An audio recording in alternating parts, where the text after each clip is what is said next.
저 이제 안 합니다. 7년 동안 아무 말 없이 집안일을 해왔습니다. 그걸 이제 와서 못하겠다는 거야? 가족들은 당연하다는 듯 말했습니다. 며느리가 하는 게 맞지. 하지만 그날 분위기가 달라졌습니다. 잠깐만 그게 무슨 말이야. 한마디 말이 관계를 흔들기 시작했습니다. 오늘은 가족으로 있고 싶었습니다. 집안일 다 맡던 며느리, 시누이 한마디에 앞치마를 벗었습니다. 그날 식탁 위에서 멈춘 것은 단순한 집안일이 아니었습니다. 며느리라는 이유로 당연하게 여겨졌던 역할, 가족이라는 이름으로 반복되던 요구, 그리고 아무도 말하지 않았던 불편한 진실이 그 자리에서 드러나기 시작했습니다. 누군가는 당연하다고 생각했던 일, 하지만 누군가에게는 오래 참고 있던 시간이었습니다.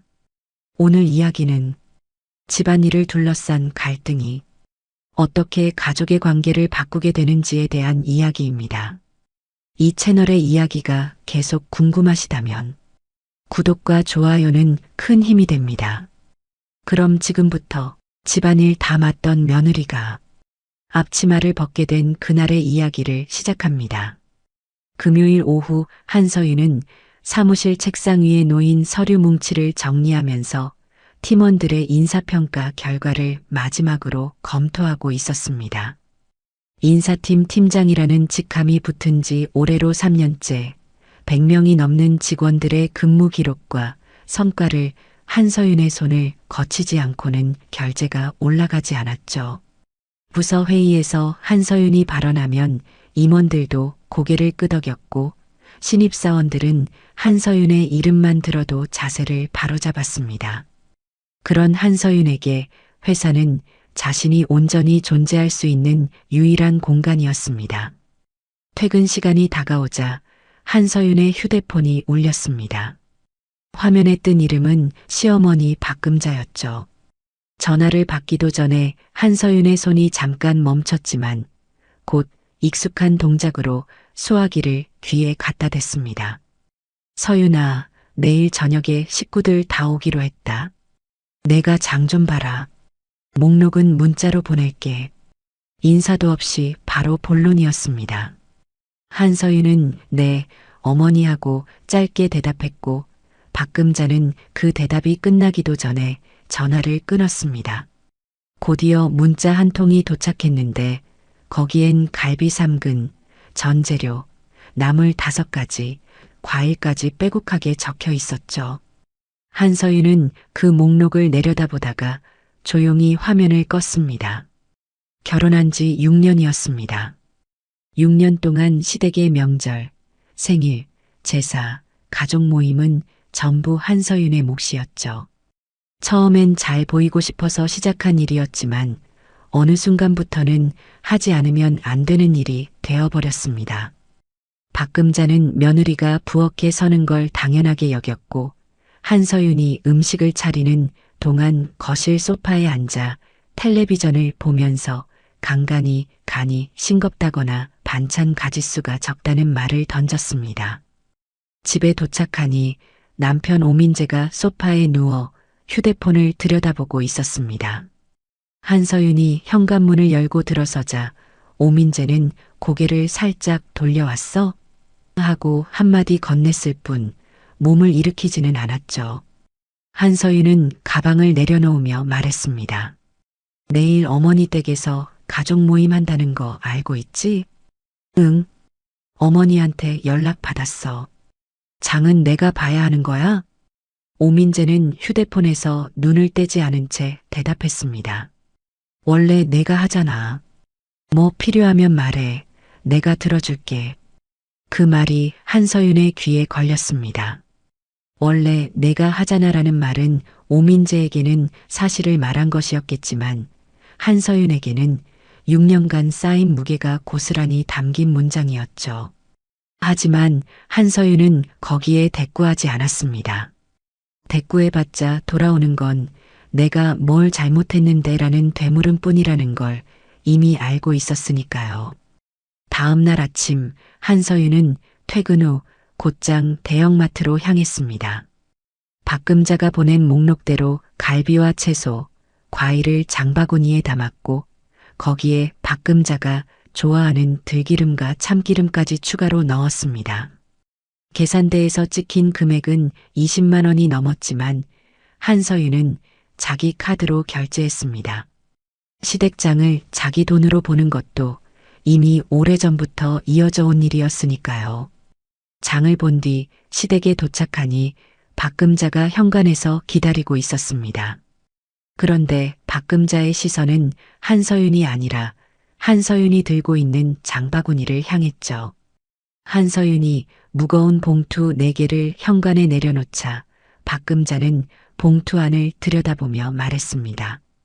갈비가 이것밖에 안 돼? 내일 지연이네까지 오면 모자라겠다. 한서윤은 잠깐 멈칫했지만 이내 고개를 끄덕이며 그럼 내일 아침에 한 근 더 사올게요라고 답했습니다. 박금자는 고개만 까딱하고는 거실로 돌아갔고 한서윤은 혼자 봉투를 들고 부엌으로 들어갔습니다. 부엌에서 재료를 냉장고에 넣고 밑손질을 시작하는 동안 거실에서는 박금자가 텔레비전 볼륨을 높이는 소리가 들려왔습니다. 한서윤은 양파 껍질을 벗기면서 내일 준비해야 할 음식을 머릿속으로 정리했죠. 갈비찜, 잡채, 전 3가지, 나물 5가지, 찌개, 밥. 혼자서 이 모든 걸 준비해야 한다는 사실이 새삼스럽지도 않았지만 그렇다고 가볍지도 않았습니다. 그때 오민재에게서 문자가 왔습니다. 나 회식 생겨서 늦을 것 같아. 어머니 댁에서 자고 가. 한서윤은 문자를 읽고 답장을 치다가 멈췄습니다. 회식이라는 말에 의심이 드는 건 아니었지만 내일 가족 모임 준비를 앞두고 남편이 빠진다는 사실이 한서윤의 어깨를 조금 더 무겁게 눌렀죠. 결국 한서윤은 알았어라고만 보내고 휴대폰을 내려놓았습니다. 밤 10시가 넘어서야 밑손질을 마친 한서윤은 시댁 작은 방에 이불을 폈습니다. 박금자는 이미 안방에 들어가 불을 끈 뒤였고 집안은 조용했죠. 한서윤은 천장을 올려다보며 내일 아침 6시에 일어나야 한다는 생각을 했습니다. 갈비를 더 사와야 하고 전을 부쳐야 하고 상을 차려야 하고 그 모든 게 끝나면 설거지까지. 머릿속에 떠오르는 건 전부 내일의 노동 목록이었습니다. 한서윤은 몸을 돌려 눕다가 문득 오늘 회사에서 있었던 일을 떠올렸습니다. 인사평가 회의에서 임원이 한서윤에게 팀장님 덕분에 올해 인사 절차가 매끄러웠습니다라고 했었죠. 그 말 한마디에 한서윤은 괜히 기분이 좋아서 퇴근길에 커피를 한 잔 사 마셨었습니다. 그런데 지금 이 작은 방에 누워 내일의 부엌 일을 생각하고 있자니 회사에서의 한서윤과 이 집에서의 한서윤이 같은 사람이 맞는지 스스로에게 묻게 되었습니다. 대답은 나오지 않았고 한서윤은 그 질문을 아는 채 눈을 감았습니다. 새벽 6시 알람이 울리기도 전에 한서윤의 눈이 떠졌습니다. 작은 방 창문 사이로 아직 어둑한 빛이 스며들었고 한서윤은 잠이 덜 깬 몸을 일으키며 부엌으로 향했습니다. 냉장고를 열자 어젯밤 손질해둔 재료들이 그릇별로 나뉘어 있었고 한서윤은 가장 먼저 갈비찜 양념장부터 만들기 시작했죠. 간장과 배즙을 섞고 마늘을 다지는 동안 집안은 고요했습니다. 박금자는 안방에서 아직 나오지 않았고 한서윤은 그 고요함 속에서 혼자 칼질 소리만 내며 움직였습니다. 갈비를 양념에 재워둔 뒤 한서윤은 운동화를 신고 근처 정육점으로 나갔습니다. 어제 박금자가 모자라다고 했던 갈비 한 근을 더 사기 위해서였죠. 이른 아침이라 정육점 문이 막 열렸고 한서윤은 갈비를 포장받아 들고 다시 시댁으로 돌아왔습니다. 현관문을 열자 박금자가 거실에 앉아 있었는데 한서윤을 보더니 갈비 사왔어? 라고만 물었습니다. 한서윤이 네라고 대답하자 박금자는 텔레비전 채널을 돌리며 저는 좀 넉넉하게 붙여라. 지연이가 전 좋아한다고 덧붙였습니다. 한서윤은 부엌으로 들어가 앞치마를 묶었습니다. 그 앞치마는 결혼 초에 박금자가 건네준 것이었는데 연한 꽃무늬가 바래서 이제는 무늬인지 얼룩인지 구분이 어려웠죠. 한서윤은 그걸 매번 빨아 다시 가져왔고 박금자는 그게 당연하다는 듯 한 번도 언급한 적이 없었습니다. 오전 내내 한서윤은 부엌을 벗어나지 못했습니다. 동태전을 부치면서 동시에 시금치를 데쳤고 콩나물을 무치는 사이에 갈비찜 냄비불을 조절했죠. 이마에 땀이 맺혔지만 닦을 틈도 없이 손은 계속 움직였습니다. 그러는 동안 박금자는 거실과 부엌 사이를 두어 번 오가며 냄비 뚜껑을 열어보거나 간을 보고는 좀 더 짭짤해야 해 같은 말을 남기고 다시 거실로 돌아갔습니다. 직접 수저를 드는 일은 없었죠. 난 12시가 넘자 오민재가 도착했습니다. 어젯밤 회식이 늦게 끝났는지 얼굴이 부어 있었고 현관에 들어서자마자 배고프다라고 말하며 거실 소파에 앉았습니다. 한서윤이 부엌에서 전을 뒤집고 있는 모습이 보였을 텐데 오민재는 일어서지 않았죠. 박금자가 민재야, 과일 좀 깎아 놓으렴이라고 했지만 오민재는 나중에 할게요라고만 답하고 휴대폰을 꺼내 들었습니다. 오후 2시쯤 초인종이 울렸습니다. 박금자가 현관문을 열자 신우이 오지연이 들어섰죠. 오지연은 양손에 아무것도 들지 않은 채 구두를 벗으며 어머, 벌써 냄새 좋다라고 말했습니다. 박금자는 반갑게 오지연을 맞이하며 거실로 안내했고 두 사람은 소파에 나란히 앉아 이야기를 시작했습니다. 한서윤은 부엌에서 그 대화 소리를 들으며 잡채 당면을 볶고 있었죠. 오지연이 도착한 뒤에도 부엌에는 한서윤 혼자였습니다. 오지연은 거실에서 박금자와 오민재 사이에 앉아 최근 다녀온 제주도 여행 이야기를 했고 박금자는 딸의 말에 연신 웃음을 터뜨렸죠. 한서윤이 잡채 접시를 들고 식탁으로 나가자 오지연은 한서윤을 보며 서윤 씨, 역시 솜씨 좋다라고 했습니다. 칭찬처럼 들렸지만 한서윤의 귀에는 다르게 닿았습니다. 그 말에는 내가 해야 할 일을 잘하고 있다는 의미가 묻어 있었으니까요. 한서윤은 아니에요. 별거 아닌데요 라고 답하고 다시 부엌으로 돌아갔습니다. 오후 3시 친척 두 가족이 더 도착하면서 집안이 북적여지기 시작했습니다. 박금자의 동서와 조카 부부였는데 현관에서 인사가 오가는 동안에도 한서윤은 부엌에서 찌개 간을 맞추고 있었죠. 친척들이 거실에 자리를 잡자 박금자는 한서윤을 불렀습니다. 서윤아, 음료수 좀 내와라. 한서윤은 손을 씻고 냉장고에서 음료를 꺼내 쟁반에 올려 거실로 가져갔습니다. 친척들은 한서윤에게 가볍게 고개를 끄덕였지만 대화에 끼워주지는 않았죠. 한서윤이 음료를 내려놓자 박금자의 동서가 며느리가 참 부지런하네라고 했고 박금자는 그래도 이 정도는 해야지요라며 웃었습니다. 한서윤은 다시 부엌으로 들어갔고 상차림을 시작했습니다.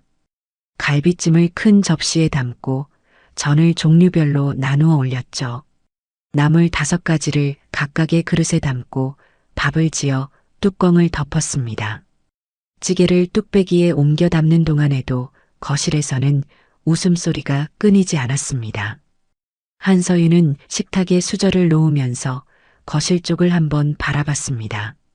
박금자와 오지연, 오민재, 친척들까지 모두 편안한 얼굴로 앉아 있었고 부엌을 향해 시선을 돌리는 사람은 아무도 없었죠. 상이 다 차려지자 한서윤이 식사 준비됐어요 라고 말했고 가족들이 하나둘 식탁으로 모여들었습니다. 박금자가 상석에 앉고 오지연이 그 옆에, 오민재가 건너편에 자리를 잡았죠. 친척들도 자연스럽게 자리를 찾아 앉았습니다. 한서윤은 마지막으로 찌개를 들고 나와 식탁 가운데 놓았는데 한서윤이 앉을 자리는 식탁 끝 구석이었습니다. 아무도 그 자리 배치에 대해 이상하다고 생각하지 않았죠. 식사가 시작되자 박금자가 갈비 한 점을 집어들며 말했습니다. 서윤이가 요리는 할 줄 알아. 오지연도 전을 집으며 맞아. 이건 진짜 맛있다고 거들었죠. 칭찬인지 평가인지 모를 그 말들 사이에서 한서윤은 젓가락을 들었지만 입맛이 당기지는 않았습니다. 아침 6시부터 8시간 넘게 서서 만든 음식이었지만 정작 한서윤 자신은 한 숟갈도 편하게 뜨기가 어려웠습니다. 오민재가 밥을 더 달라고 했고 한서윤은 자리에서 일어나 밥솥으로 향했죠. 그 뒷모습을 바라보는 사람은 식탁에 아무도 없었습니다. 한서윤이 밥을 퍼서 돌아왔을 때 식탁에서는 이미 다른 이야기가 오가고 있었습니다. 박금자의 동서가 최근 큰아들 결혼 준비 이야기를 꺼냈고 그 말에 박금자가 고개를 끄덕이며 요즘 젊은 며느리들은 집안일을 안 하려고 해서 큰일이라고 받았죠. 한서윤은 오민재 앞에 밥그릇을 내려놓으며 그 말을 들었지만 자리에 앉으면서 표정을 바꾸지는 않았습니다. 박금자의 그런 말은 처음이 아니었으니까요. 그런데 박금자의 동서가 한서윤 쪽을 보며 말했습니다. 그래도 여긴 며느리가 잘하잖아요. 이상 좀 봐요. 밖에서 시켜도 이만큼 못 차리겠다. 그 말에 박금자는 입꼬리를 올리며 대답했죠. 서윤이는 시킨 건 잘해요. 그래도 뭐 며느리가 이 정도는 해야 집안이 돌아가죠. 시킨 건 잘한다. 한서윤의 젓가락이 잠깐 멈췄습니다. 아침 6시부터 혼자 부엌에 서서 8시간 넘게 준비한 음식이 시킨 것을 해낸 결과로 정리되는 순간이었죠. 하지만 한서윤은 고개를 숙인 채 나물을 한 젓가락 집었습니다. 이 자리에서 얼굴빛이 변하면 분위기가 달라지고 분위기가 달라지면 나중에 오민재에게까지 불똥이 튈 거라는 걸 알고 있었으니까요. 식사가 중반에 접어들 무렵 오지연이 갈비를 한 점 더 집으며 입을 열었습니다. 엄마, 우리 집은 확실히 복 받은 거예요. 다른 집 며느리들은 명절에 안 온다고 난리인데 서윤 씨는 이렇게 매번 다 해주잖아. 오지연의 말투는 부드러웠지만 그 안에 담긴 구조는 날카로웠습니다.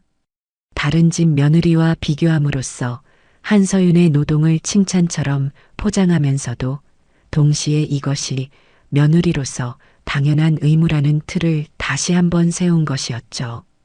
친척들 사이에서 고개를 끄덕이는 사람들이 있었고 박금자는 그러니까 이게 어디 쉬운 일이야. 그래도 서윤이는 할 건 한다며 맞장구를 쳤습니다. 한서윤은 그 말들이 오가는 동안 찌개를 한 숟갈 떴지만 맛이 느껴지지 않았습니다. 오지연은 아까 도착할 때 빈손이었고 부엌에 한 번도 들어오지 않았으며 앉은 자리에서 음식을 먹으면서 한서윤의 역할을 복이라고 규정했죠. 그 단어가 한서윤의 머릿속에서 이상하게 맴돌았습니다. 복이라는 건 받는 사람이 쓰는 말인데 정작 그 복을 만든 사람은 자신이었으니까요. 오민재는 그 대화에 끼어들지 않았습니다. 밥을 먹으면서 가끔 친척들과 눈인사를 나눌 뿐 한서윤이 화제에 오르는 동안에도 별다른 반응을 보이지 않았죠. 한서윤은 남편의 그 침묵이 동의인지 무관심인지 구분이 되지 않았지만 어느 쪽이든 한서윤 편은 아니라는 건 분명했습니다. 식사가 거의 끝나갈 때 박금자의 동서가 오지연에게 물었습니다. 지연 씨는 요리 안 해요? 가벼운 질문이었지만 오지연은 웃으며 손을 저었죠. 저요? 저는 그런 거 잘 못해요. 서윤 씨가 워낙 잘하니까 제가 끼어들면 오히려 방해되죠. 그러더니 오지연은 한서윤을 바라보며 덧붙였습니다. 맞지, 서윤 씨? 그래도 집안일은 며느리가 해야 제맛이지. 제맛. 한서윤의 손이 무릎 위에서 가만히 접혔습니다. 오지연은 웃고 있었고 박금자도 따라 웃었으며 친척들도 별다른 이해 없이 그 웃음에 섞여들었죠. 한서윤만이 그 웃음 바깥에 서 있었습니다. 오지연의 그 말은 농담의 형태를 하고 있었지만 그 안에는 분명한 선이 그어져 있었습니다. 너는 이 집에서 일하는 사람이고 나는 그렇지 않다는 선이었죠. 한서윤은 고개를 들어 식탁을 한번 둘러봤습니다. 박금자는 상석에서 차를 마시고 있었고 오지연은 과일을 집어먹으며 웃고 있었으며 오민재는 여전히 고개를 숙인 채 휴대폰을 만지고 있었죠. 친척들은 저마다 이야기를 나누고 있었고 한서윤이 차린 상위의 음식은 절반 넘게 비어 있었습니다. 아무도 한서윤에게 수고했다는 말을 하지 않았고 아무도 한서윤의 빈 그릇을 눈여겨보지 않았습니다. 그때 박금자가 한서윤에게 말했습니다. 서윤아, 과일 좀 깎아서 내와라. 손님들 식후에 드셔야지. 한서윤은 내라고 대답하고 자리에서 일어났습니다. 하지만 부엌으로 향하는 한서윤의 발걸음은 아까와 달랐습니다. 아까는 습관처럼 움직였다면 이번에는 한 발짝 한 발짝이 무겁게 느껴졌죠. 한서윤은 과일 칼을 들고 사과 껍질을 벗기면서 거실 쪽에서 들려오는 웃음소리를 들었습니다. 오지연의 목소리가 유독 또렷하게 들렸죠. 사과를 접시에 담으면서 한서윤의 머릿속에는 오지연이 했던 말들이 차례로 떠올랐습니다. 서윤 씨, 역시 솜씨 좋다. 서윤 씨가 워낙 잘하니까. 집안일은 며느리가 해야 제맛이지. 그 말들은 하나하나 떼어놓으면 대수롭지 않았지만 이어붙이면 한서윤의 자리가 어디인지를 정확하게 알려주는지도 같았습니다. 한서윤은 이 집에서 가족이 아니라 기능이었습니다. 밥을 짓고 상을 차리고 설거지를 하고 과일을 깎는 기능. 그 기능이 멈추면 아마 이 가족은 불편해하겠지만 한서윤이라는 사람이 없어서가 아니라 일하는 손이 사라져서 불편할 것이었죠. 한서윤은 과일 접시를 들고 거실로 나가면서 식탁 위에 놓인 빈 그릇들을 봤습니다. 저 그릇들을 치우는 것도 자신의 몫이라는 걸 알고 있었고 그 뒤에 올 설거지도 남은 음식 정리도 부엌 청소도 전부 자신이 해야 한다는 것을 알고 있었죠. 한서윤은 과일 접시를 식탁 가운데 내려놓았습니다. 오지연이 와 사과 예쁘게 깎았네라며 한 조각을 집어들었고 한서윤은 그 모습을 가만히 내려다봤습니다. 그 시선 안에는 6년간 쌓인 것들이 천천히 윤곽을 드러내고 있었습니다. 아직 말로 만들어지지는 않았지만 한서윤은 이 순간 처음으로 자신이 당하고 있는 것이 무엇인지를 정확하게 알아보았습니다. 한서윤이 그 시선을 거두기도 전에 박금자가 자리에서 일어나며 말했습니다. 다들 거실에서 차 마시자. 서윤아, 여기 좀 치워라. 식사가 끝났다는 선언이었고 동시에 한서윤에게 내려진 다음 지시였죠. 친척들은 하나둘 식탁에서 일어나 거실 소파로 옮겨 앉았고 오지연은 박금자의 팔짱을 끼며 엄마 커피 마실래? 내가 캡슐 가져왔는데라고 했습니다.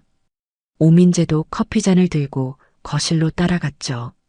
불과 1분 만에 식탁 주변에는 한서윤만 남았습니다. 한서윤은 빈 그릇들을 바라봤습니다. 갈비찜 접시에는 양념만 남아 있었고 전 접시는 기름기가 번들거렸으며 나물 그릇 5개와 찌개 뚝배기, 밥그릇 8개, 수저 8벌이 어지럽게 놓여 있었죠.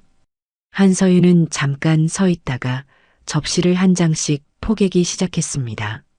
손이 기억하는 대로 움직였지만 머릿속은 아까 식탁에서 들었던 말들이 계속 떠올랐습니다. 며느리가 해야 제맛이라던 오지연의 웃음, 시킨 건 잘한다던 박금자의 평가, 그 사이에서 아무 말도 하지 않았던 오민재의 침묵까지. 부엌 싱크대 앞에 서자 쌓인 그릇들이 산처럼 보였습니다. 한서윤은 수세미에 세제를 짜고 뜨거운 물을 틀었죠. 기름기 묻은 접시를 하나씩 닦아내는 동안 거실에서는 커피 향이 퍼지면서 웃음소리가 들려왔습니다. 오지연이 캡슐 커피 머신 사용법을 알려주는 소리, 박금자가 이게 편안해라며 감탄하는 소리, 친척들이 커피 맛을 칭찬하는 소리가 부엌까지 선명하게 닿았죠. 한서윤은 갈비찜 냄비를 수세미로 벅벅 문지르면서 그 소리들을 등 뒤로 들었습니다. 설거지를 반쯤 했을 때 한서윤의 손끝이 뜨거운 물에 벌겋게 달아올랐습니다.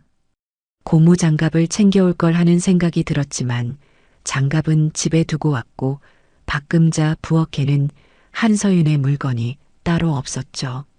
한서윤은 손을 잠깐 물 밖으로 빼서 털고는 다시 접시를 집어들었습니다. 그러다 문득 오늘 하루 동안 자신이 이 부엌에서 몇 시간을 보냈는지 세어봤습니다. 새벽 6시부터 지금까지 점심 식사 자리에 잠깐 앉았던 시간을 빼면 거의 9시간째였죠. 회사에서 9시간을 일하면 야근 수당이 붙었습니다. 프로젝트를 끝내면 팀원들이 수고했다는 인사를 건넸고 성과가 나오면 임원이 직접 찾아와 고맙다고 말했죠. 하지만 이 부엌에서의 9시간에는 아무것도 붙지 않았습니다. 수고라는 인사도 고마움이라는 감정도 심지어 인식조차 되지 않는 노동이었죠. 뚝배기를 닫고 있을 때 부엌 문 쪽에서 발소리가 들렸습니다. 오지연이었죠. 오지연은 빈 커피잔 2개를 손에 들고 들어오며 싱크대 옆에 잔을 내려놓았습니다. 한서윤은 오지연이 잔을 가져다 놓으러 온 줄 알았지만 오지연은 거기서 멈추지 않았죠. 서윤 씨, 엄마가 냉장고에 약과 있다는데 그것도 좀 접시에 담아줄 수 있어? 아, 그리고 과일 좀 더 깎아서 같이 내가면 좋겠다. 어른들이 단 거 좋아하시잖아. 한서윤의 손이 수세미 위에서 멈췄습니다. 오지연은 부엌에 들어와 설거지를 돕겠다는 게 아니라 새로운 일을 추가하러 온 것이었죠. 그것도 한서윤이 양손에 기름때 묻은 그릇을 들고 서 있는 바로 그 순간에 한서윤은 오지연을 돌아봤습니다. 오지연은 싱크대에 기대선 채 한서윤을 보고 있었는데 그 자세는 일을 하러 온 사람의 것이 아니었습니다. 관리자가 현장을 점검하듯 팔짱을 끼고 한서윤의 손끝을 내려다보는 자세였죠. 약과는 냉장고 아래칸에 있을 거야. 예쁜 접시에 담으면 어른들이 좋아하시거든. 오지연은 마치 자기 부엌인 것처럼 위치까지 알려주며 말했습니다. 한서윤은 잠깐 오지연의 얼굴을 바라봤죠. 오지연은 아까 도착할 때부터 지금까지 손에 물 한 방울 묻히지 않았습니다. 현관에서 구두를 벗고 소파에 앉아 여행 이야기를 했고 식사 자리에서는 전을 맛있다며 먹었으며 식후에는 커피 머신을 자랑했죠. 그리고 지금은 부엌에 서서 한서윤에게 일을 배분하고 있었습니다. 한서윤은 수세미를 싱크대에 내려놓고 물기를 털며 말했습니다. 약과는 제가 담을게요. 목소리는 평소와 같았지만 한서윤의 시선이 달랐습니다. 아까까지 한서윤의 눈은 그릇을 향해 있었는데 지금은 오지연의 빈 양손을 보고 있었죠. 오지연은 그 시선을 느꼈는지 살짝 고개를 갸웃했지만 대수롭지 않다는 듯 응, 부탁해라고 말하고 거실로 돌아갔습니다. 오지연이 사라진 뒤 한서윤은 냉장고를 열어 약과를 꺼냈습니다. 접시에 하나씩 올리는 한서윤의 손가락 끝이 미세하게 떨렸지만 그건 분노가 아니었습니다. 한서윤은 지금 자기 안에서 무언가가 선명해지는 것을 느끼고 있었죠. 오지연이 부엌에 들어와서 한 것은 커피잔을 가져다 놓은 것이 아니라 한서윤의 위치를 다시 한번 확인하고 간 것이었습니다. 너는 여기 서 있는 사람이고 나는 저기 앉아 있는 사람이라는 것을 아무런 거리낌 없이 몸으로 보여준 것이었죠. 한서윤은 약과 접시와 과일 접시를 양손에 들고 거실로 나갔습니다. 박금자가 어머 약과도 있었네라며 반가워했고 친척들이 하나씩 집어먹기 시작했죠. 오지연도 약과를 하나 들며 서윤 씨, 역시 센스 있다라고 했습니다. 한서윤은 대답 대신 접시를 테이블에 내려놓고 부엌으로 돌아갔습니다. 남은 설거지가 기다리고 있었으니까요. 부엌으로 돌아온 한서윤은 다시 싱크대 앞에 섰습니다. 뜨거운 물을 틀고 남은 그릇들을 닦기 시작했죠. 하지만 한서윤의 얼굴이 달라져 있었습니다. 아까까지는 피곤함과 체념이 섞인 표정이었다면 지금은 입술을 꾹 다문 채 어딘가를 응시하는 표정이었죠.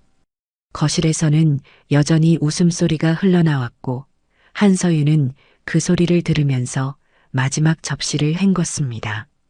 물을 잠그자 부엌에 정적이 내렸고 한서윤은 젖은 손을 앞치마에 닦으면서 그 바랜 꽃무늬를 내려다봤습니다. 한서윤이 앞치마의 꽃무늬를 내려다보고 있을 때 거실에서 박금자의 목소리가 들려왔습니다. 서윤아, 다 했으면 나와서 앉아라. 차 한잔해.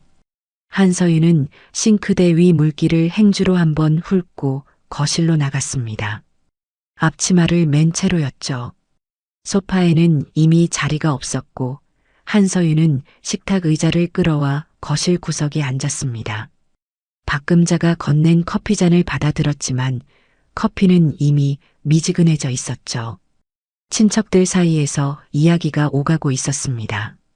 박금자의 동서가 자기 며느리 이야기를 꺼내면서 요즘 젊은 사람들은 추석에도 안 와요. 따로 논다고라며 한숨을 쉬었죠. 그 말에 박금자가 고개를 절레절레 흔들며 세상이 그래요.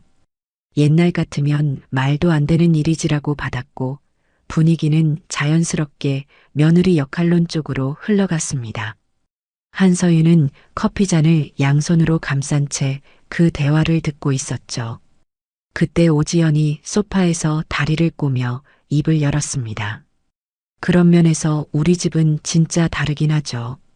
오지연은 친척들을 한번 둘러보더니 한서윤 쪽을 손짓하며 말을 이었습니다.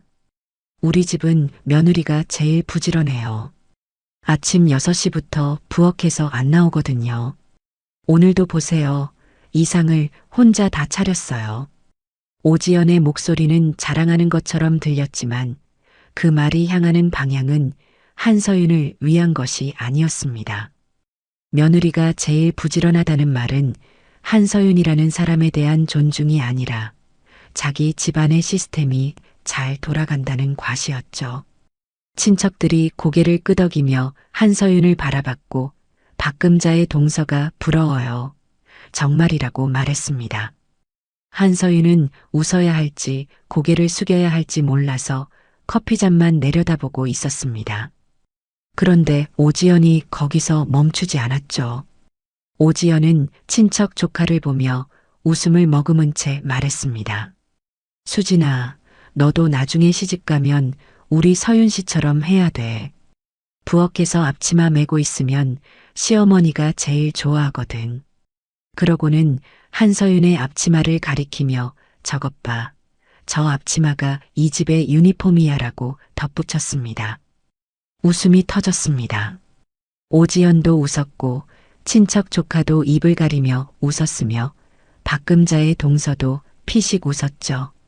박금자조차 에이, 지연이가 또 그런 소리를이라고 하면서도 입꼬리가 올라가 있었습니다. 유니폼이라는 단어가 거실 안에 퍼지면서 한서윤은 그 웃음 한가운데 앉아 있었습니다. 앞치마를 두른 채로 커피잔을 든 채로 모두의 시선이 한서윤의 앞치마 위에 머물러 있었죠. 한서윤의 얼굴이 뜨거워졌습니다. 부끄러움이 아니었습니다. 6년 동안 이 집에서 한서윤이 입어온 것이 무엇이었는지 오지연이 한 문장으로 정의해버린 것이었죠. 앞치마는 한서윤이 이 가족 안에서 가진 유일한 역할의 상징이었고, 오지연은 그걸 농담으로 포장해서 친척들 앞에 꺼내 보인 것이었습니다. 한서윤은 자신이 웃어야 이 자리가 넘어간다는 걸 알고 있었지만 입꼬리가 올라가지 않았습니다. 오민재는 소파 끝에 앉아 있었는데 오지연의 말에 반응하지도 제지하지도 않았습니다. 휴대폰을 내려놓고는 있었지만 시선은 바닥을 향해 있었죠. 한서윤은 남편의 그 고개 숙인 자세를 봤습니다. 회사에서 회의 중에 불편한 안건이 나오면 시선을 피하는 사람들이 있었는데 오민재의 자세가 정확히 그것이었죠. 알고는 있지만 개입하고 싶지 않다는 자세. 오지연의 유니폼 발언 뒤에도 대화는 계속 이어졌습니다. 친척들 사이에서 각자 집안의 명절 이야기가 나왔고 박금자가 우리 서윤이는 불만 한마디 없이 해요. 그게 어디예요? 라고 말했죠. 그 말이 칭찬이었는지 한서윤은 알 수 없었습니다. 불만이 없었던 게 아니라 불만을 말할 자리가 없었던 것이었으니까요. 하지만 박금자의 말은 친척들 앞에서 한서윤을 순종적인 며느리로 포장하는 효과를 냈고 박금자는 그 효과를 정확하게 의도한 것처럼 보였습니다. 한서윤은 커피잔을 테이블에 내려놓았습니다. 커피는 한 모금도 마시지 않은 채 완전히 식어 있었죠. 한서윤은 거실에 앉아 있었지만 이 자리에 속해 있지 않았습니다. 친척들은 한서윤에게 직접 말을 걸지 않았고 한서윤이 대화에 끼어든 적도 없었으며 한서윤은 그저 화제의 대상으로만 존재하고 있었죠. 부엌에서는 일하는 손이었고 거실에서는 이야깃거리였습니다. 그때 박금자의 동서가 한서윤에게 직접 물었습니다. 서윤 씨, 힘들지 않아요? 이렇게 매번 혼자 다 하면. 처음으로 한서윤에게 건네진 질문이었죠. 한서윤이 입을 열기도 전에 오지연이 먼저 대답했습니다. 힘들긴요. 서윤 씨 원래 이런 거 좋아해요. 맞지? 오지연은 한서윤을 바라보며 웃고 있었습니다. 한서윤은 그 눈을 마주봤죠. 좋아해서 한 게 아니었습니다. 한 번도 좋아서 한 적이 없었습니다. 처음에는 인정받고 싶어서 시작했고 그 다음에는 하지 않으면 분위기가 나빠질까봐 계속했으며 나중에는 아무도 대신 해주지 않으니까 할 수밖에 없었던 것이었죠. 그런데 오지연은 그 모든 과정을 좋아한다는 두 글자로 덮어버렸습니다. 한서윤은 대답하지 않았습니다. 오지연의 질문에 네라고 하면 거짓말이었고 아니오라고 하면 이 자리가 불편해질 것이었죠. 한서윤은 그 어느 쪽도 선택하지 않은 채 자리에서 일어났습니다. 화장실 좀 다녀올게요. 그 한마디만 남기고 거실을 빠져나왔죠. 화장실 문을 닫고 세면대 앞에 선 한서윤은 거울 속 자신을 봤습니다. 발엔 꽃무늬 앞치마를 두르고 손등은 뜨거운 물에 벌겋게 달아올라 있었으며 얼굴에는 하루 종일 부엌에 서 있던 사람의 피로가 그대로 묻어 있었죠. 한서윤은 거울 속 자신에게 물었습니다. 이 사람이 100명의 직원 인사를 관리하는 팀장과 같은 사람이 맞는지, 회사에서 임원들이 고개를 끄덕이며 의견을 구하는 바로 그 사람이 맞는지. 한서윤은 수도꼭지를 틀어 찬물로 손을 씻었습니다. 벌겋던 손등에 차가운 물이 닿자 감각이 돌아왔고 한서윤은 물을 잠그며 수건에 손을 닦았습니다. 거울 속 얼굴이 조금 전과 달라져 있었습니다. 피로는 여전했지만 눈빛이 가라앉아 있었죠. 흔들리는 것이 아니라 굳어지는 쪽이었습니다. 한서윤은 화장실 문을 열면서 거실 쪽을 바라봤습니다. 웃음소리가 아직도 이어지고 있었고 한서윤은 그 소리를 들으며 천천히 걸어갔습니다. 다시 그 자리에 앉을 생각은 없었습니다. 한서윤은 거실로 돌아가지 않았습니다. 복도에서 거실 입구까지 몇 걸음 남겨둔 채 멈춰섰죠. 거실 안에서는 박금자의 동서가 돌아갈 채비를 하며 오늘 밥 잘 먹었어요. 서윤 씨 솜씨가 보통이 아니야라고 말하고 있었고 박금자는 다음에도 오세요. 서윤이가 또 차려줄 거예요 라고 대답하고 있었습니다. 한서윤은 그 문장을 복도에 서서 또렷하게 들었죠. 서윤이가 또 차려줄 거예요. 박금자는 한서윤에게 묻지 않았습니다. 다음에도 차릴 거냐고 확인하지도 않았죠. 이미 정해진 일처럼 계절이 돌아오면 당연히 반복될 일처럼 말했습니다. 친척 두 가족이 인사를 하고 현관을 나서자 집안이 좀 조용해졌습니다. 박금자는 소파에 앉으며 아이고 피곤해라고 한마디 했고 오지연은 박금자 옆에 기대며 엄마 오늘 재밌었지? 라고 물었죠. 오민재는 여전히 소파 구석에서 휴대폰을 보고 있었습니다. 한서윤이 복도에서 거실로 들어섰을 때 세 사람 중 누구도 한서윤을 바라보지 않았습니다. 한서윤은 거실을 지나 식탁 쪽으로 걸어갔습니다. 식탁 위에는 아까 한서윤이 내놓았던 약과 접시와 과일 접시가 거의 비어 있었고 커피잔 몇 개가 흩어져 있었죠. 한서윤은 그 잔들을 치우려고 손을 뻗다가 멈췄습니다. 아까 화장실 거울 앞에서 느꼈던 것이 다시 올라왔기 때문이었죠. 한서윤의 손이 커피잔이 아닌 자신의 앞치마 끈 위에 올라갔습니다. 그때 오지연이 소파에서 몸을 일으키며 말했습니다. 서윤 씨, 커피잔 치울 때 엄마 약 챙겨다 줘. 식후에 드셔야 하는데 깜빡했네. 오지연은 거실에서 식탁 쪽을 보며 그 말을 했는데 말투는 부탁이 아니라 전달이었죠. 한서윤이 할 일 목록에 한 줄을 추가하는 것처럼 자연스러웠습니다. 한서윤은 오지연을 바라봤습니다. 오지연은 소파 팔걸이에 기댄 채 한서윤이 움직이기를 기다리고 있었죠. 박금자도 그래, 약 좀 갖다 줘라라며 오지연의 말에 힘을 실었고 오민재는 고개도 들지 않았습니다. 한서윤의 손이 앞치마 끈을 잡았습니다. 잡은 것이 아니라 풀기 시작한 것이었죠. 허리 뒤에서 묶여있던 매듭이 스르륵 풀렸고 한서윤은 앞치마를 양손으로 잡아 몸에서 떼어냈습니다. 바랜 꽃무늬가 한서윤의 손 안에서 접혀졌고 한서윤은 그 앞치마를 들고 식탁 앞으로 갔습니다. 그리고 접은 앞치마를 식탁 한가운데에 내려놓았죠. 거실이 조용해졌습니다.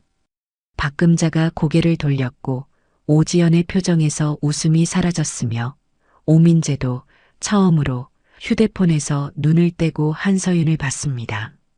한서윤이 앞치마를 벗는다는 것은 이 집에서 한 번도 일어난 적 없는 일이었기 때문이죠. 한서윤은 세 사람을 천천히 둘러봤습니다. 박금자의 눈이 식탁 위 앞치마에 머물러 있었고 오지연은 한서윤의 표정을 살피고 있었으며 오민재는 상황을 파악하지 못한 채 아내와 어머니를 번갈아 보고 있었죠. 한서윤은 입을 열었습니다.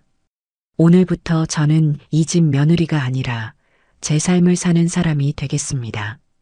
목소리는 떨리지 않았습니다.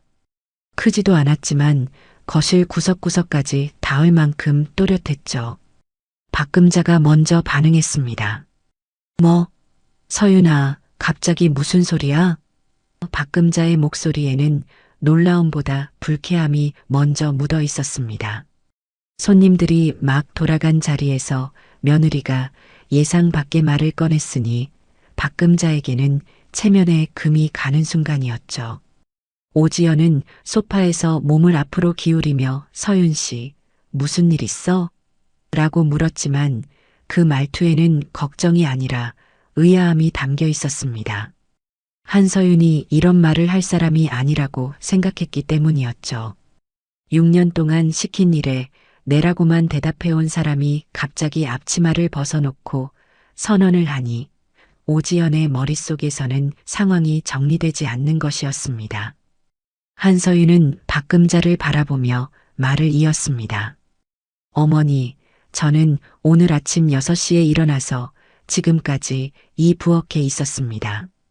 장을 보고 음식을 만들고 상을 차리고 설거지를 하고 과일을 깎고 약과를 담았습니다. 그 시간 동안 이 집에서 저에게 수고했다고 말한 사람은 한 명도 없었습니다. 박금자의 입이 벌어졌다가 닫혔습니다. 오민재가 소파에서 일어나며 서윤아, 무슨 일이야?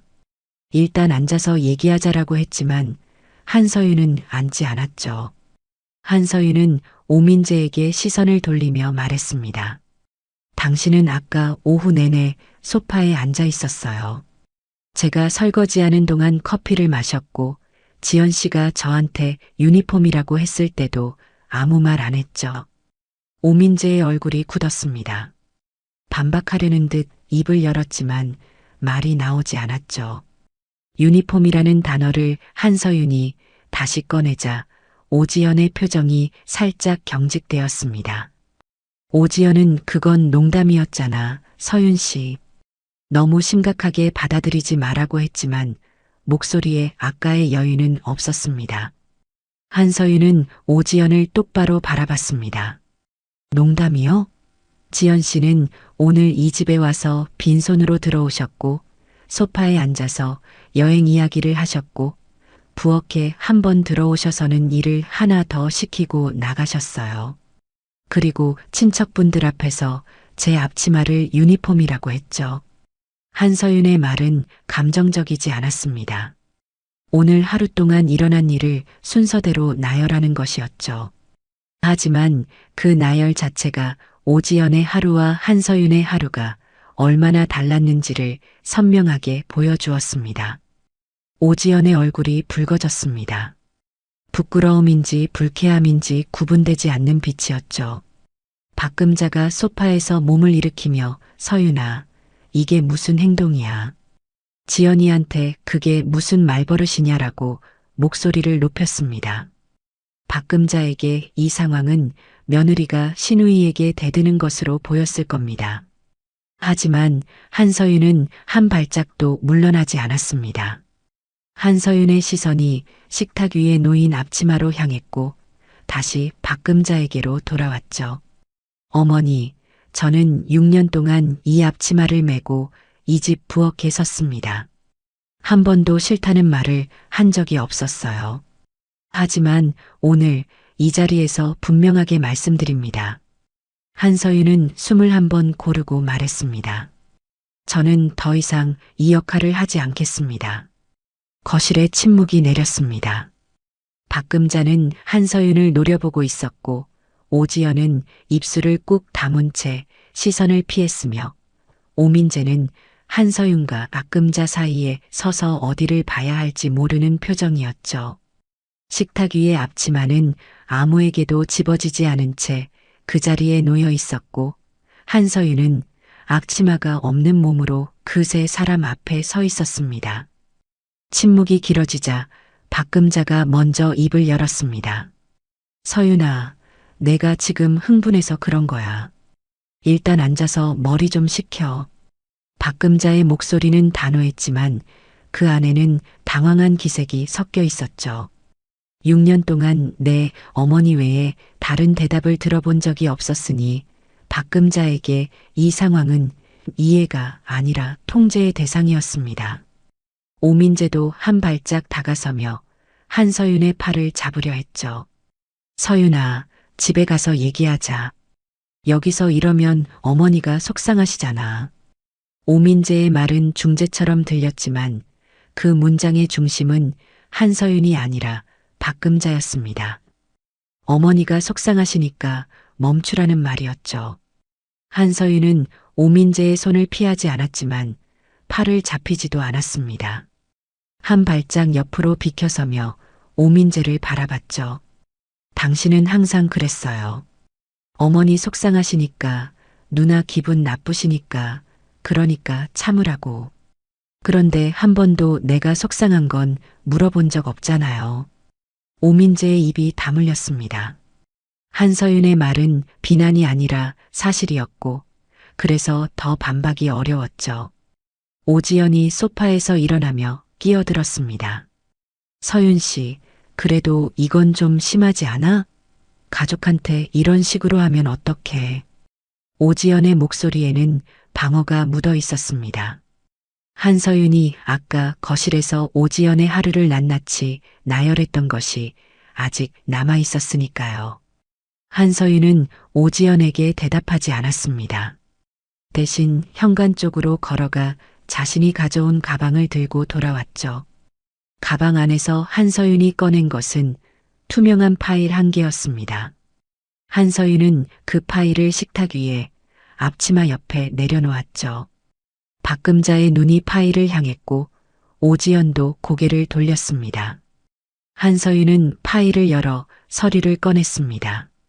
서류는 두 종류였죠. 하나는 부동산 등기부등본이었고 다른 하나는 재산분할 합의 요청서였습니다. 한서윤은 서류를 오민재 앞에 밀어놓으며 말했습니다. 이건 우리 집 등기부등본이에요. 공동명의로 되어 있지만 당신도 알고 있죠. 대출 상환금의 8할은 내 월급에서 나갔어요. 오민재가 서류를 집어들었습니다. 눈이 등기부등본 위를 빠르게 훑었고 이어서 재산분할 합의 요청서로 넘어갔죠. 한서윤은 오민재가 서류를 읽는 동안 가만히 서서 기다렸습니다. 거실에는 서류 넘기는 소리만 들렸고 박금자와 오지연은 서류의 내용을 보지 못한 채 오민재의 표정만 살피고 있었죠. 오민재의 얼굴이 천천히 변했습니다. 처음에는 당황이었고 그 다음에는 혼란이었으며 마지막에는 서류에서 눈을 떼지 못하는 무표정이었죠. 한서윤은 그 반응을 보며 말을 이었습니다. 결혼하고 6년 동안 시댁 모임 장보기, 명절 비용, 제사 준비 전부 내 카드로 결제했어요. 한 번도 정산 받은 적 없고 한 번도 누가 내라고 말한 적도 없었죠. 그냥 내가 하니까 그런 줄 알았을 거예요. 박금자의 표정이 달라졌습니다. 아까까지는 며느리의 돌발 행동에 불쾌해하는 얼굴이었는데 서류가 나오자 분위기가 다른 차원으로 넘어갔다는 것을 감지한 표정이었죠. 박금자는 오민재에게 민재야, 그게 무슨 서류냐라고 물었지만 오민재는 어머니에게 대답하지 못했습니다. 서류 위에 적힌 숫자들이 오민재의 시선을 붙잡고 있었으니까요. 한서윤이 다시 입을 열었습니다. 우리 집 대출은 3년 전에 끝났어요. 마지막 2년은 내 보너스로 일시 상환했고 그 전에도 매달 대출금 150만 원은 내 통장에서 빠져나갔죠. 당신 월급은 생활비에 썼다고 했지만 그 생활비도 반 이상은 내가 보탰어요. 오민재가 서류에서 고개를 들었습니다. 한서윤을 바라보는 눈에는 처음으로 당혹감 너머의 감정이 보였죠. 자기가 몰랐던 것이 아니라 알면서도 따져본 적이 없었다는 사실을 마주하고 있는 얼굴이었습니다. 오민재는 입술을 달싹이다가 간신히 말했죠. 그래서 이걸 왜 지금 꺼내는 거야? 한서윤은 오민재를 가만히 바라봤습니다. 당신이 물어볼 줄 알았어요. 왜 지금이냐고. 그런데 나는 다르게 생각해요. 왜 6년 동안 한 번도 물어보지 않았을까?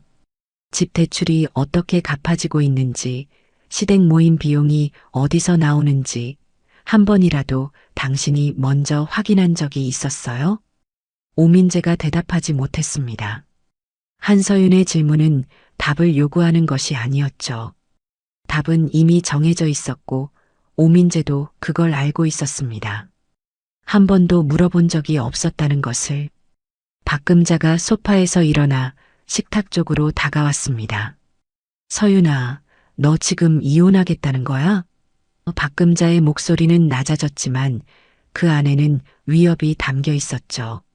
며느리가 집안 경제 이야기를 꺼내고 서류까지 준비해 왔다는 것은 이것이 오늘 갑자기 터진 감정이 아니라 오래전부터 계획된 선택이라는 뜻이었으니까요.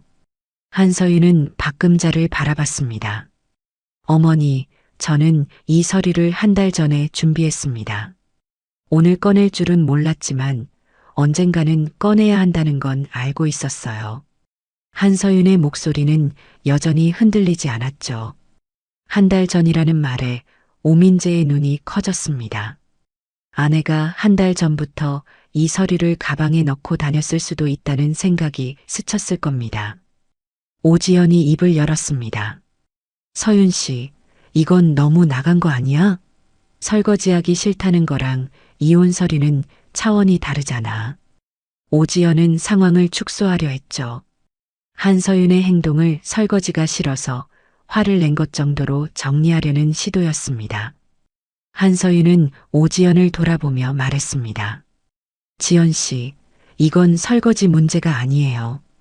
6년 동안 이 집에서 저한테 가족으로서 한마디를 건넨 적이 있었어요? 저는 이 집에서 일하는 사람이었어요. 그걸 오늘 확실히 알았고, 이제 저는 선택을 하는 겁니다. 오지연이 입을 다물었습니다. 한서윤의 말에 직접적인 반박을 하려면 오지연 자신이 오늘 한서윤에게 한 행동을 부정해야 했는데 그 행동들은 거실에 있던 모든 사람이 목격한 것이었으니까요. 한서윤은 시선을 오민재에게 돌렸습니다. 이 서류는 내가 일방적으로 진행하려는 게 아니에요. 당신이 확인하고 생각하고 대답해줬으면 해요. 하지만 한 가지는 분명히 할게요. 한서윤은 식탁 위의 앞치마와 서류를 나란히 내려다보며 말했습니다. 나는 이 앞치마를 다시 묶을 생각이 없어요. 그건 이미 결정된 거예요. 오민재는 서류를 든 채 아무 말도 하지 못했습니다. 박금자는 식탁 앞에 서서 며느리와 아들을 번갈아 보고 있었고 오지연은 소파 등받이에 기대선 채 시선을 내리깔고 있었죠. 한서윤은 가방을 집어들며 현관을 향해 걸어갔습니다. 오민재가 뒤늦게 서윤아 어디가 하고 불렀지만 한서윤은 멈추지 않았습니다. 현관에서 구두를 신으며 한서윤이 마지막으로 한 말은 짧았죠. 집으로 가요. 서류는 천천히 봐요. 현관문이 닫히자 시댁 거실에는 세 사람과 식탁 위의 앞치마 그리고 오민재 손에 들린 서류만 남았습니다. 한서윤은 시댁 현관을 나서며 밤 공기를 마셨습니다. 차가웠지만 부엌의 열기보다 나았죠. 한서윤은 주차장으로 걸어가면서 뒤를 돌아보지 않았습니다. 석 달이 지났습니다. 한서윤이 시댁 현관문을 닫고 나온 그날 밤 이후 한서윤은 단 한 번도 그 집에 돌아가지 않았죠. 오민재는 처음 이틀 동안 전화를 12번 했지만 한서윤은 받지 않았습니다.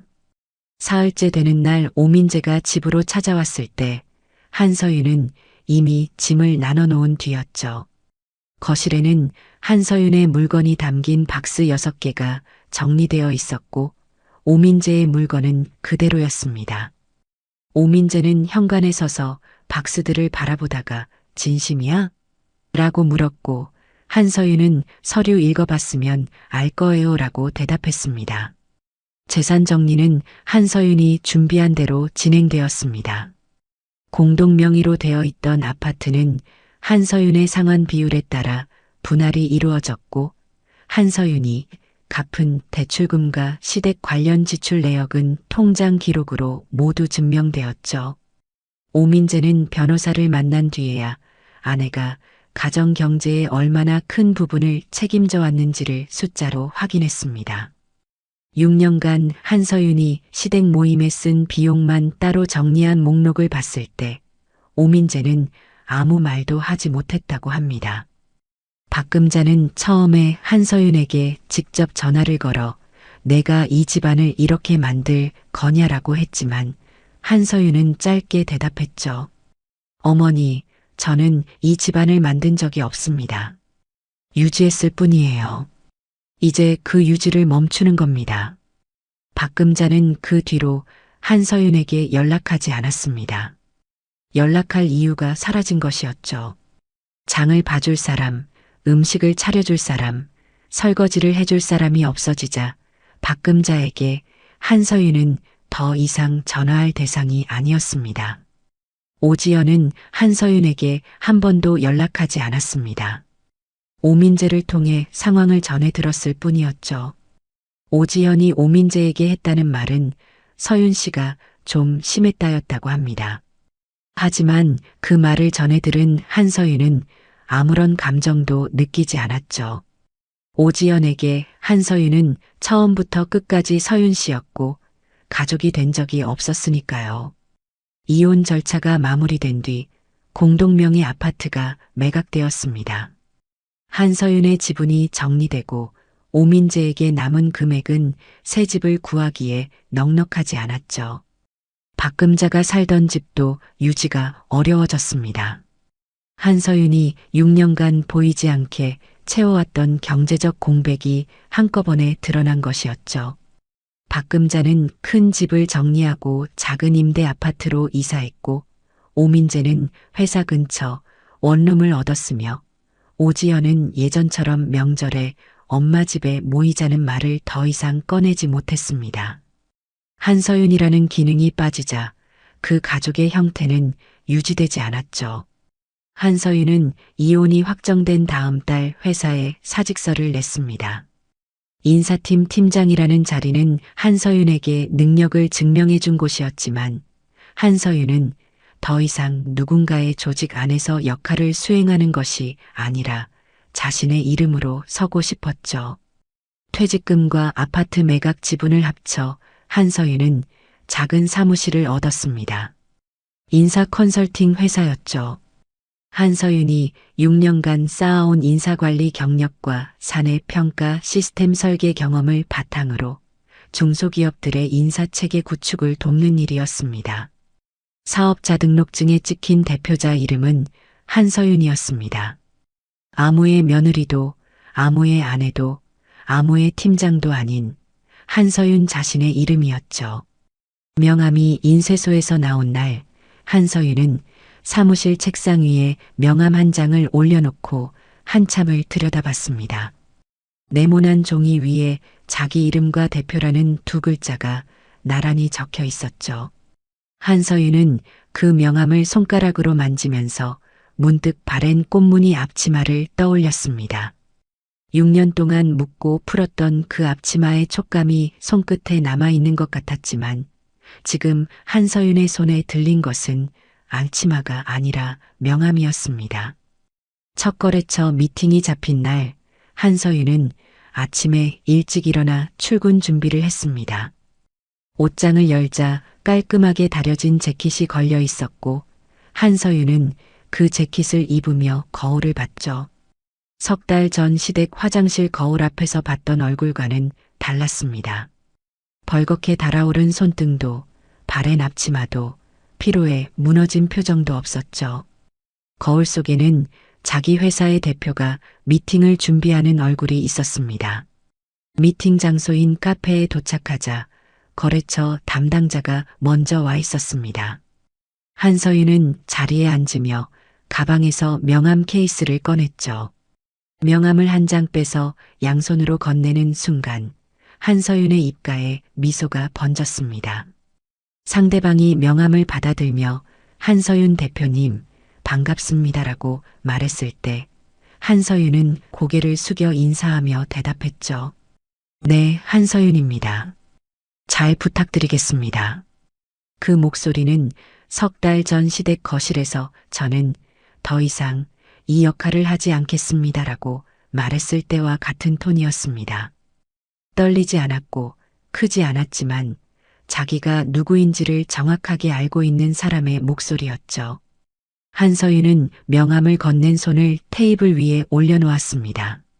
그 손에는 더 이상 앞치마의 매듭도 뜨거운 물에 벌겋게 달아오른 자국도 없었습니다.